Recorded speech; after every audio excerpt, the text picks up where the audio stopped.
Pangulong Bongbong Marcos na puno na nga ba kay Speaker Romualdez?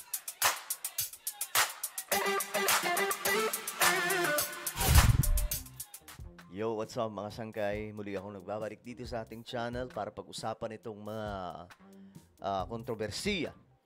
Mga hindi na to chismis mga sangkay, gulo to na nangyayari ngayon dahil nga po sa bistuhan ng korupsyon. No? At ito nga po mga sangkay, nakaraan lamang, ilang oras lamang ang nakakalipas, mayroon pong matinding babala ang palasyo. No? Dahil nga po sa ginagawa ngayon ng House of Representatives. Nakikita po natin mga sangkay yung tila baga takipan na nagaganap sa kanilang mga kapwa mambabatas na involved dito sa flood control projects issues. Actually, di lang flood control ito. Maging yung mga iba pang proyekto, damay-damay po talaga ito mga sangkay kasi matagal na po itong kalakaran. Well, bago natin mag-usapan yan, sa mga hindi pa po dyan nakakapag-subscribe, makikita nyo po yung subscribe button sa baba ng video na to. I-click nyo lamang po yung subscribe, i-click ang bell, at i-click nyo po yung all. Sa mga nanonood po sa Facebook, i-follow nyo po yung ating Facebook page. Okay? Umpisan na natin to. Ito kasi ang balita mga sangkay. Flood control scandal sparks Marcos Romualdez war. Nag-aaway na daw po mga sangkay itong si Romualdez at saka si Marcos. May gera na bang nagaganap? Ngayon, eto. Medyo ano to ngayon mga sangkay. Mukhang nagalit na po ata si PBBM dahil po sa ginagawa po mga sangkay ng House ngayon. So, the simmering feud between President Ferdinand Marcos Jr. and his cousin, Speaker Martin Romualdez, is now out in the open. So, kita na daw po mga sangkay itong medyo malabo ng samahan. Kaya nga ano ba to, mapapalitan na nga ba mga sangkay, pero magdedesisyon pa rin po nito yung House talaga, House of Representatives.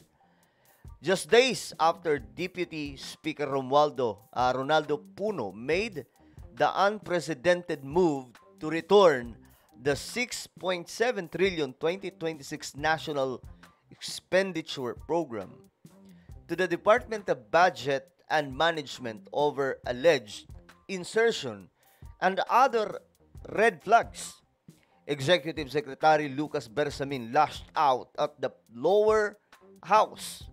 Talagang binanatan dito mga sangkay ni Bersamin, yung Executive Secretary, at malamang mga sangkay, mula po mismo ito kay PBBM. Sabi dito, clean your house first. Ito yung banat po.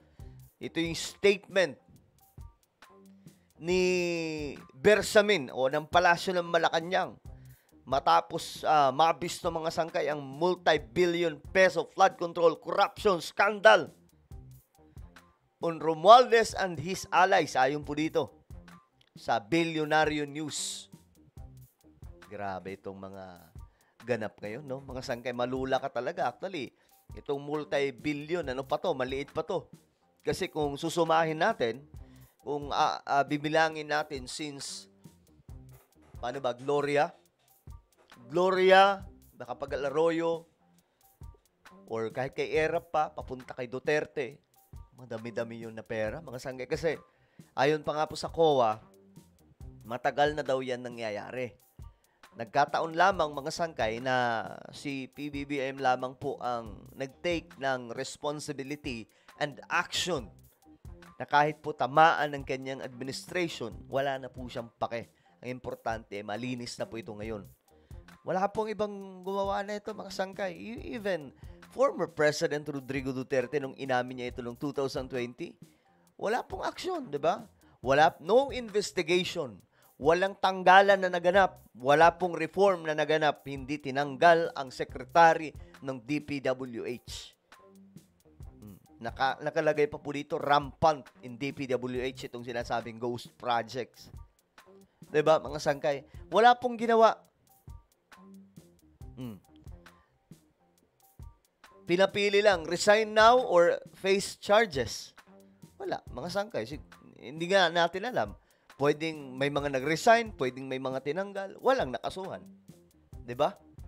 Akala mo ang pinag-uusapan dito na pera ano lang, parang tigka 10,000. Hindi po.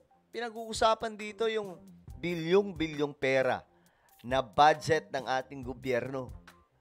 Nakakalula po talaga. So, hindi lamang po yan flood control. Marami pang mga proyekto yan.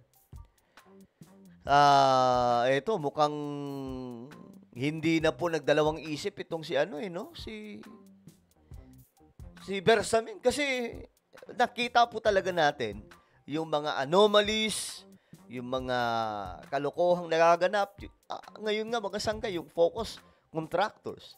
Pero sa totoo lang, ang pinaka talaga dito, mga officials, yung mga tumatanggap ng sandamakmak na kickback na ilang milyon yung tinatanggap every time na mayroon pong proyekto.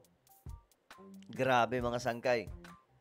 So, sabi dito ng Malacanang, all our investigations into anomalies will be futile in the sources of corruption remain if the sources of corruption remain unchecked. Hence, we urge the House of Representatives to heed the demand of the people for full accountability.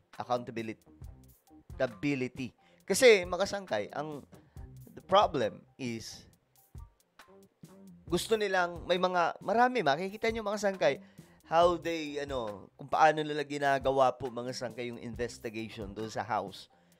Sobrang klaro na mayroon pong gustong pagtakpan, mga sangkay, na kapwa din nila congressman. Kita nyo, mga sangkay, yung mga sangkot, pinapatawag ba nila porket congressman? Hindi. Paano din nila ipapatawag yan? 'Di ba, mga sangkay? Pero, ganun din po dito sa Senado. So, talagang kailangan mabuksan ito ng matindi. Kasi once na hindi po yan makita lahat, mga sangkay, pagtatawanan lamang po tayo ng mga ito. Wala magiging saysa ito. Kaya, kailangan dito, maging dito yung mga, dyan sa loob ng House.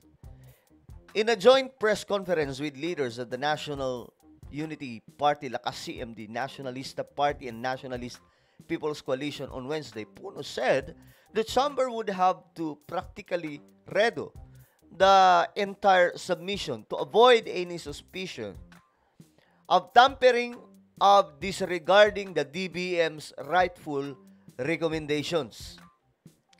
He earlier flagged zero allocations for multi-year programs and budget lines for already finished projects. Ito nga, mga sangkay, medyo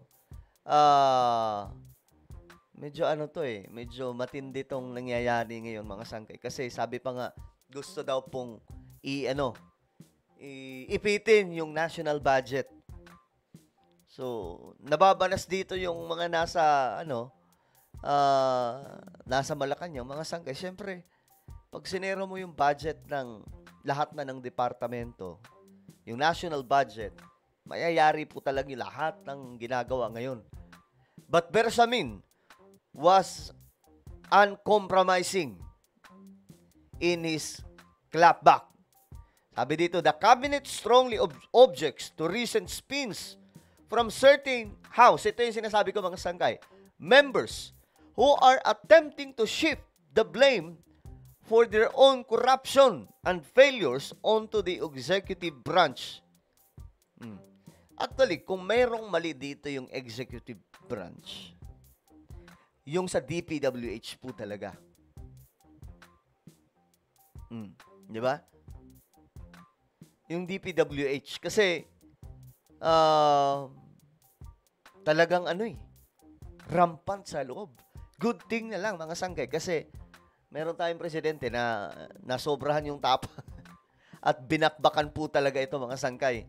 hindi po binere. Di ba, pinag-resign po sila lahat. Mag-file sila ng courtesy resignation. Lahat, from top to bottom, na mga officials dyan sa DPWH para hindi na mahirapan magtanggalan pa. He warned, sabi dito, the administration would not accept any attack on the integrity and reputation of the executive branch or any effort to hold the budget hostage by political theatrics. Ito yung matinding babala, mga sangkay. Kasi, wala eh. Mukhang planong iyan eh. Hindi pa pwede yun. Paano tatakbo ang gobyerno? Yung DPWH, di ba, nakita ngayon, teka lang, bago kayo magbigay ng budget, ayusin namin muna to. Kasi hindi pa pwedeng ganito to. So, talagang malalang nangyayari ito ngayon sa ating bansa. At ngayon, ang nakikita ko dito, mga sangkay, gusto nila na yung kanilang ginawa na kalokohan, ang managot, sila PBBM, gusto nilang baliktarin nga, mga sangkay. Sila po yung gumagawa ng budget doon eh. Sila po yung nagre-repaso, tapos anong gusto nila mangyari? Hindi tumakbo ang gobyerno? So, ang mangyayari dyan, ganito, gusto nilang ilaglag na si PBBM. Kaya nga lang, mga sanggay, ang problema nila ngayon, kasi si BBM, nagsalita na. At inilagay ang ating bansa, mga sangkay, sa sitwasyon na binuksan po talaga yung totoong hitsura ng gobyerno. Biro mo, gobyerno niya yan. Pero tinanggalan niya ng maskara. Ito ang nangyayari ngayon. May daming kurap sa loob. At matagal na itong nangyayari. So, kaya nga po, kailangan tingnan po talaga dito, mga sangkay, lahat-lahat na. Wala pong palampasin si PBBM, yung House, kung sino man yung mga I know, guys, gagawa ng paraan yan. Yung House of Representatives para balikan si PBBM. Pero tayo, mga kababayan, tayo yung backup ni Pangulong Bongbong Marcos. Siya po yung Commander-in-Chief. May kakayahan po siya dito na mas matindi kaysa sa House. Alam po natin yan, mga sangkay, kung gaano katindi yung nasa House. No? Alam po natin yan. Matagal na po natin sinasabi yan. Pambihira. Well, ano po ang inyong opinion? Ano ba to? Anong gagawin sa tingin nyo ni PBBM kay Romualdez ngayon? Comment down below at ano ang inyong gustong iparating na mensahe. Diba? Meron po tayong YouTube channel, Sangkay Revelation. Hanapin nyo po ito ngayon sa YouTube. Kapag nakita nyo na, i-click nyo po yung subscribe, i-click ang bell, at i-click nyo po yung all. Sa mga nanonood po sa Facebook, i-follow nyo po yung ating Facebook page. Ako na po ay magpapaalam. Mag-iingat pong lahat. God bless everyone.